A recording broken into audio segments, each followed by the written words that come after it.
Oh, hey guys, Jessie here from Tonkadale. I was just catching up on some technical reading here. I happened to just open the book up to the African violets page, which is actually really fitting for the video we're doing today. Today we're going to talk about the history of Tonkadale. I haven't been around for its whole history, so I'm sure there are plenty of anecdotes that I'm not familiar with, and it'd be really fun if you are part of like the original Tonkadale shopping crew. If you would send us your stories or anecdotes or memories, they're always so fun to hear about. Tonkadale has been in this location since 1947, 1948.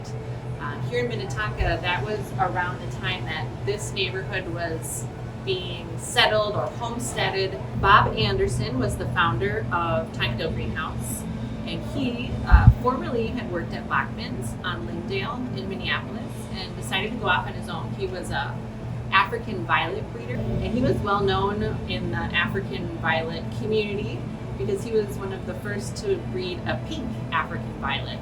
And so as a little girl, I remember kind of the legacy of his violets in the greenhouse, all different colors, doubles and variegated varieties, all different shades of pink and purple, white. Anyway, a gentleman named Art Bachman also came to work with Mr. Anderson. Art Bachman was part of the Bachman family. One of the things I remember my grandfather telling me about him is customers would come in early spring excited to buy their annuals. He would let them because it wasn't warm enough. So he would just say, nope, not allowed. Nope. So kind of telling. So anyway, Tonkadale used to be a bit of a conglomeration of hoop houses and structures. There was kind of an old barn that was the store area and where the cash registers were. Those structures existed until the late 90s when Tonkadale was rebuilt. Rewind a bit to 1978. That's when my grandparents purchased Tonkadale.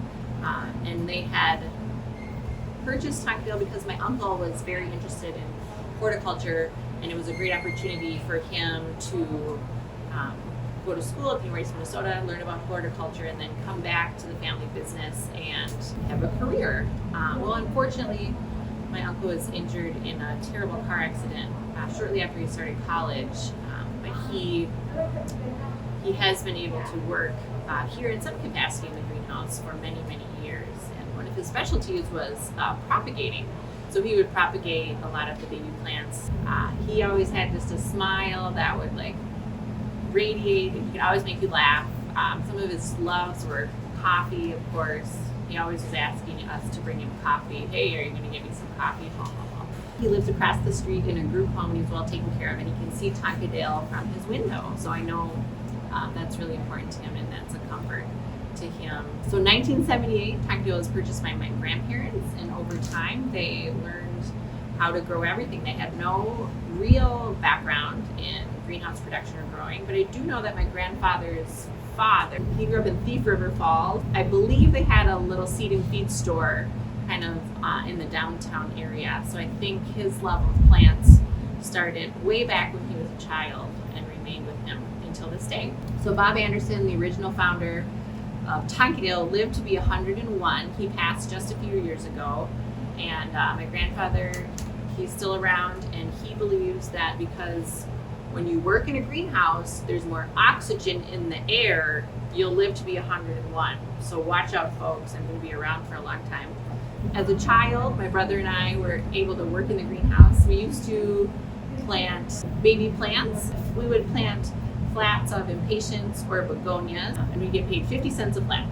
So with the help of an adult, we could easily plant 80 flats each and make $40 in a day. So that was pretty good money for our age. I apologize to any employees that were around at that time, former employees, because we used to come plant the plants but leave a mess. So I'm sorry about that. I worked at Tonkadale in the summers. I would come and help during the busy time. I at one time had a job at Brugger's Bagels, and I was the baker there for a short time, and I would get up at 5:30, bake the bagels, spill everything, seed container everywhere, have to scrape it all up. I threw it away and put it on the bagels, but seriously, guys, something was always going haywire. But by the end of my shift, my grandma would be calling, hey, can you come and work the register this afternoon? It's really busy. Oh, and P.S., can you bring us lunch? So So I'd make all the bagel sandwiches, come on over, work the register, and feed them lunch. As a young person growing up in the greenhouse, I could not escape my love of plants. So off I went to college. I went to the University of Wisconsin at Madison, planning to be an English major of some sort. I really liked writing in high school, and I was pretty good at it. But once I got to school, I just could not stay away from the horticulture department. I could not stay away. Anyway, I worked in different labs throughout college, and I was horrible at it. I always felt so uncomfortable, pipetting tiny amounts of things, and I couldn't keep track of micros or nanos or millas. Everything was just too small. I couldn't see it, and then they would let me use all this expensive equipment. So I said, you know what, guys, I'm good. I'll just stay in the basement and thrash the seeds. I'll collect seeds for you and label the bags. I'll work in the greenhouse. I'll do the pollinating. I'm not touching the lab. So after college, I came back to the greenhouse. At Tonkadale, we have a growing range in Breckenridge, Minnesota. They're right up there in the Red River Valley, which is kind of a special place. The land up there is very fertile, and while we don't grow anything in the ground, we grow in greenhouses, obviously. There's something special about the light up there, the quality of the light. I'm not sure what it is, but it grows a very, very beautiful plant. I'm always really proud of the product we bring down from our growing range in Breckenridge, Minnesota. Anyway, I spent 2 seasons working full-time there, and then several seasons going back and forth until we hired a full-time manager to live in Breckenridge, and he does a very nice job. In 2014, my grandfather and I started really working hard on a purchase agreement, and by 2016, we signed the papers, and I became the owner of Tonkadale.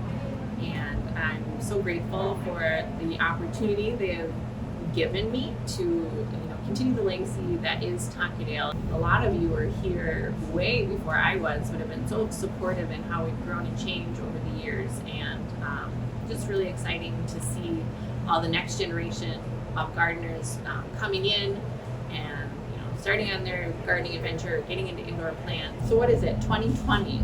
And what does the future look like? We're flexible. The future is flexible. As we've learned this year, you got to be ready for anything. To be able to be here this year and to continue to be here, I know it's precarious at times, but how lucky are we to be able to come to work every day and do what we love? I mean, I'm kind of a selfish person. I want to create an experience and a work environment that I love to come to every day. So I think that resonates with a lot of the employees and the customers we serve every day. So I guess just know that my heart and soul is in everything we do, and I couldn't be more grateful to share what I love with the employees, the staff, the customers, and our community. So we'll see you in Tonkadale.